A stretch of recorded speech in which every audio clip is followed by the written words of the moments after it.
Hello மக்களே. மக்களே, இப்போ நம்ம என்ன பார்க்க போகிறோம்னா, ஈரானுக்கும்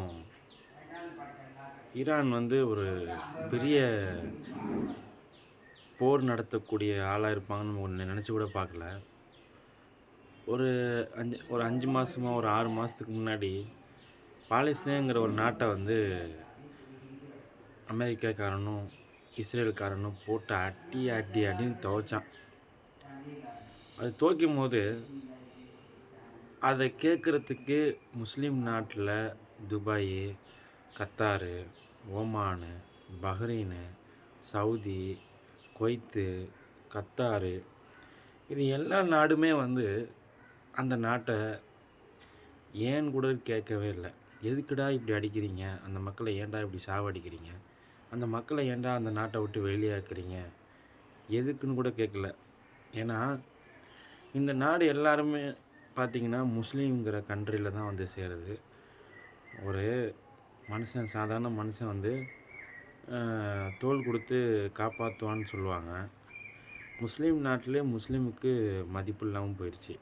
அதாவது எகிப்து, பாலஸ்தீனா, காசா இதெல்லாம் வந்து முஸ்லீம் நாடோட சேர்ந்ததுங்க. அரபிக் கண்ட்ரி தான் சொல்லுவாங்க. அந்த நாட்டில் பக்கத்து நாடு பார்த்திங்கன்னா குவைத்து, கத்தாரு, சவுதி இதெல்லாம் வந்து அந்த வரிசையில் தான் இருக்கும். அந்த மேப்பில் பார்த்திங்கன்னா வரிசையாக இருக்கும். இப்படிப்பட்ட நாட்டில் அந்த மக்களுக்கெல்லாம் உதவியே செய்யலைங்க. இந்த ஈரானுங்க ஒரு நாடுங்க. அந்த நாடு தான் அந்த மக்களை கொஞ்சமாவது காப்பாற்றிச்சு. இல்லைன்னா இன்னமும் தரமாட்டமாக ஆகிருக்கும்.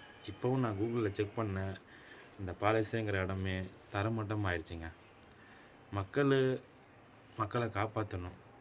ஆனால் அந்த அமெரிக்கா பயலும் இஸ்ரேல் பயலும் மாங்குன்னு பாலஸ்தீன மக்களை அடித்தட்டமாக அடிச்சிட்டான். அது என்னவோ இப்போது கல்ஃபு நாட்டில், முஸ்லீம் நாட்டில் அமெரிக்காவோட ஆட்சியும் இஸ்ரேலோட ஆட்சியும் தான் நடக்குது. ஏன் இப்படி நடக்குதுன்னு பார்த்தா, இது வந்து எங்கள் குரான் பைபிளே இருக்குங்க. இஸ்ரேலும் அமெரிக்கனும் ஒன்றா சேருவான். சவுதி, கத்தாரு, ஓமானு, குவைத்து இந்த நாட்டெலாம் வந்து மக்களை, அந்த நாட்டு அரசனை வந்து கைக்குள்ளே போட்டு வச்சுக்குவான். முஸ்லீம் மக்களை அழிப்பான். இது வந்து எங்கள் பைபிளில் இருக்குது.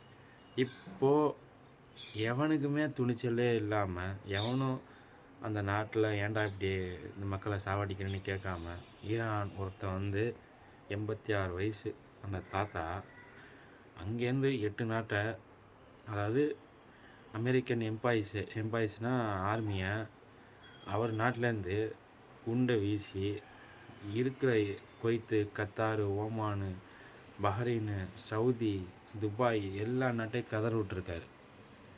இது வந்து ரொம்ப பாராட்டக்கூடிய விஷயம். இந்த மாதிரி யாருமே செஞ்சுருக்கவும் மாட்டாங்க. ஏன் இப்படி பண்ணுறாங்கன்னு பார்த்தா, இப்போது கொரோனாலாம் எடுத்துக்கோங்க.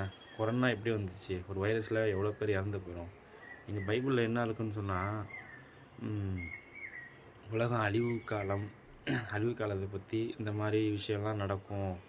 போர் நடக்கும், மக்கள் வந்து பெரிய பெரிய வைரஸ் வரும், இறந்து போவாங்க. இந்த மாதிரிலாம் எங்கள் பைபிளில் இருக்குங்க. அதுபடி தான் இப்போ கொஞ்சம் காலமாக வந்து நடந்துகிட்ருக்கு. திரும்பவும் இப்போ 3ஆவது உலகப் போர்னு சொல்லி ஆரம்பித்து ஈரான் வந்து எல்லா நாட்டிலையும் அமெரிக்கா உள்ள எம்பாய்ஸ் எல்லாத்தையும் அழிச்சிக்கிட்டு இருக்காரு.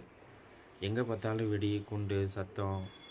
அங்கே போனால் நம்ம இந்திய மக்கள்லாம் வந்து நிரந்தரமாகவே வாழலை. அவங்க நாட்டை அழிக்கணுங்கிற பேரில் நம்ம இந்தியா மக்கள் எல்லாம் ரொம்ப கஷ்டப்படுறாங்க.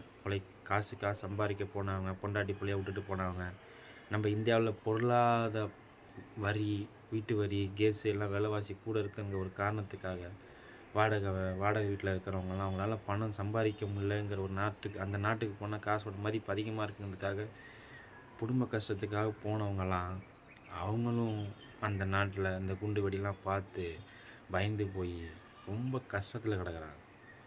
இதுக்கெல்லாம் காரணம் அமெரிக்கா காரணம், இந்த இஸ்ரேல் பயிலும் நீங்கள் எல்லோரும் சேர்ந்து அடித்தா மட்டும்தான் இந்த நாட்டையும் காப்பாற்ற முடியும், இந்த உலகத்தையும் காப்பாற்ற முடியும். நான் ஒன்று கேட்குறேன், இந்த தங்கம், பெட்ரோலு, தண்ணி இதெல்லாம் வந்து கடவுள் நமக்கு ஃப்ரீயாக படைக்கப்பட்டதுங்க. அதையே நீங்கள் காசாக்கி மார்க்கெட்டுங்கிற பேரில் மக்கள் பணத்தை மக்கள்கிட்ட வரியை வாங்கிக்கிட்டு இதெல்லாம் பண்ணிக்கிட்டு செய்கிறீங்கன்னு எனக்கு ஒன்றும் புரியலை. கடவுள் வந்து இந்த உலகத்தை மாதிரி 10, 20, 100 வச்சுருக்கானாம். என்ன, இந்த ஒரு உலகத்திலே நீ இந்த ஆட்டம் ஆடுறீங்களே, இன்னும் எவ்வளோ உலகம்லாம் நமக்கு கடவுள் வச்சுருக்கான். இருக்கிறத குடுத்து வாழ கத்துக்கங்க. இல்லன்னா அடுத்தவன்ட்ட புடுங்கி திங்காதீங்க. அப்படிதான் இந்த உலகம் இருக்கு. இந்த உலகம் மாறப்போறதும் கிடையாது. எல்லாம் ஃப்ரீயா படைக்கப்பட்டது. தங்கம், பெட்ரோலு, தண்ணி, இந்த உலகம், செடி, கொடி, பழம், அரிசி எல்லாமே ஃப்ரீயா நமக்காக படைக்கப்பட்டது. அத விலை குடுத்து வாங்கி நம்ம வாழ முடியாம இந்த உலகத்துல வாழ்ந்துக்கிட்டு இருக்கோம். கடவுள் மேல ஒருத்தர் பார்த்துக்கிட்டு இருக்காரு. நம்ம கடவுளுக்கு உண்மையா இருக்கணும். கடவுளுக்கு நன்றி செலுத்துங்க. இந்த வீடியோ பிடிச்சிருந்தா லைக் பண்ணுங்க, சப்ஸ்கிரைப் பண்ணுங்க. இன்னொரு வீடியோவில் இதே போல் நாளைக்கு பார்க்கலாம். கொஞ்சமாவது சிந்திங்க. நான் சொல்கிறது உங்களுக்கு புரியும்னு நினைக்கிறேன். என்னை சப்போர்ட் பண்ணுங்கள், லைக் பண்ணுங்கள், சப்ஸ்கிரைப் பண்ணுங்கள்.